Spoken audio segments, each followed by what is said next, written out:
Hey ambitious professionals, it's Linda Rayner of lindarainer.com, guiding you to a career and life you'll truly enjoy.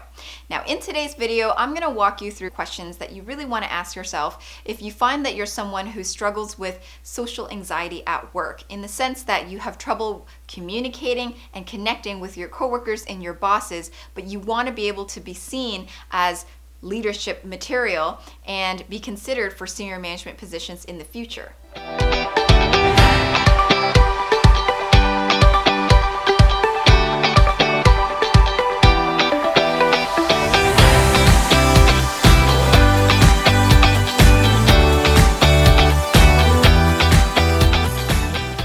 As a career strategist, I've had the pleasure of helping many professionals land their dream job offers. And if you're interested in working with me one-on-one, I can give you details about that at the end of this video. In my line of work, I've met all kinds of professionals, and there are some that I've come across who, maybe this is you, where you are a very hardworking professional, you do a good job in your company, you are recognized for being someone who works extremely hard, and you take pride in that as well. But at the same time, you find that when it comes to developing relationships, really solid bonds with your coworkers, with your bosses, and being able to portray that sense of confidence within yourself through the way you communicate, you struggle a little bit in that area. And you know that if you really want to become the leader that you deserve to be in the future, that's something that you really want to work on. So a lot of the time, these professionals would ask me the question, how can I learn how to communicate better to my coworkers and my bosses so that they can see me as leadership potential? Now, the thing about that is that communication is one aspect to it, but there's actually a whole other layer that you may not even recognize is something that's holding you back from even being able to communicate with them in the first place. Because one thing that I really want you to remember is when it comes to being a truly great leader, so for example, when you look at inspirational people who are leaders in their fields, you find that there's an element of authenticity, they're genuine, and there's a component to them that really truly knows themselves. So for you, if you really want to be that great leader eventually in your career, you have to really learn more about yourself. Know yourself first. It's not just about working hard. And the more you can know yourself, it's going to give you an advantage, because then the more that you're going to get to know others.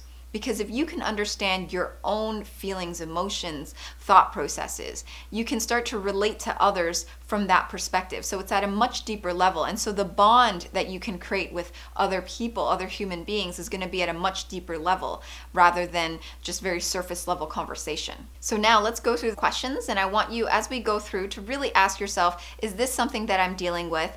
And from there, you'll be able to figure out a way to really improve yourself in that area. Question number one that you want to ask yourself: is there a place inside of me that is seeking their approval? I completely understand that if you were interacting with your boss or your boss's boss or their boss or anyone in the sort of senior executive management team, that at times you may feel intimidated because it's hard for you to feel completely yourself around them. And especially if you're coming from a background where you are told to respect your elders growing up, especially for someone like me, growing up in an Asian household, we were always told to respect our elders. And so whether or not they were older, if they had a higher rank, you had to show respect. You had to be polite. You had to be courteous. So it's almost like when you interact with them, you feel as though subconsciously, you don't even realize it, you're almost feeling as though you're bowing down to them, because on the inside you think that's a sign of respect. I'm being polite and courteous to them. But do you actually know what's happening when you're interacting with them in that way? You're actually making the other person feel a little awkward, because what's actually happening, without you even realizing it, is that you're looking to that person to validate you, to make you feel worthy of yourself. Instead of showcasing your own worth and your own value, just front on with them, you're almost lowering yourself to them and asking them to give you approval for who you are. Now, unless that senior manager or director or boss, whoever they are, is someone who is wrapped up in his or her ego and they love going on power trips, unless they're that person, for the most part, they're going to feel a little uncomfortable if you treat them that way. And they're going to see you the way that you see yourself. Because you're lowering yourself in front of them, they're going to look down on you. Are they not human too? Are they not of the same essence that you and I are? They are human too. Just because that they're at a higher level in their career doesn't necessarily mean that you have to lower yourself in front of them, seek their approval, and show a certain side of you that is not authentic to who you are. So if I'm telling you to not seek their approval, what do I actually mean? I mean, you need to approve of yourself first. You need to know your value and what your worth is. What you have to remember is this: people will see you the way that you see yourself. So you need to turn the lens around, and instead of looking at how other people react to you and how they view you, you need to first ask yourself, how do I view myself? Because if you can embody the valuable, worthy, confident person that you are, the professional that you are, knowing that you're hardworking, knowing that you're smart, knowing that you're capable, knowing that any company would be happy to have you in the role that you're doing, because you know you've been able to do well. If you can start to embody all of that and believe that within yourself, then that's going to present a different energy to these higher up individuals, or even to just your colleagues. And as you see yourself in a more valuable, worthy, from a more valuable, worthy point of view, they're going to see that of you as well. Question number 2. Why do I feel less or smaller than these people in their presence? Now, this is very similar to what we talked about in question number 1, but this is really about knowing yourself, so let's take it to the next level and dive deeper into this. If you find yourself struggling to develop strong bonds with people around you in your workplace, your coworkers, your bosses and whatnot, you really have to ask yourself, what is causing me to feel smaller than them? Where did that come from? That's the real key. The reason why it's important to ask yourself the source, where the source of this truly came from is because as soon as you can identify where it originated from, this feeling of feeling not good enough, feeling small, is when you can fully understand yourself, and you can fully understand how you came to feel the way that you feel about yourself. And once you understand it, you bring awareness to it, what ends up happening is you end up detaching from it. It ends up just, oh, I get it now. That's why I feel this way. Oh, well, I don't have to hold on to that any longer, and I can let that go. So if you can start to take yourself down to that deep level and say, where did this start? It could have been from your upbringing.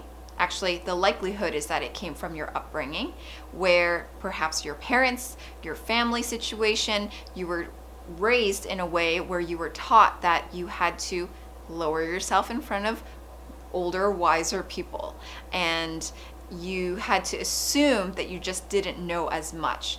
And if that was the case, you really need to make sure that that was something that happened to you when you were younger, that happened to you back then, but it doesn't have to be something that you carry forward with you now as an adult. It could have just been an experience that you dealt with, but now it's time to recognize it for what it is, where it came from, understand it fully, and then fully let it go. And the great thing about going through this self-reflection, deep dive process of understanding where the source of these feelings come from is that it doesn't have to take years. It can be instantaneous as long as you're willing to put in the effort to dig deep.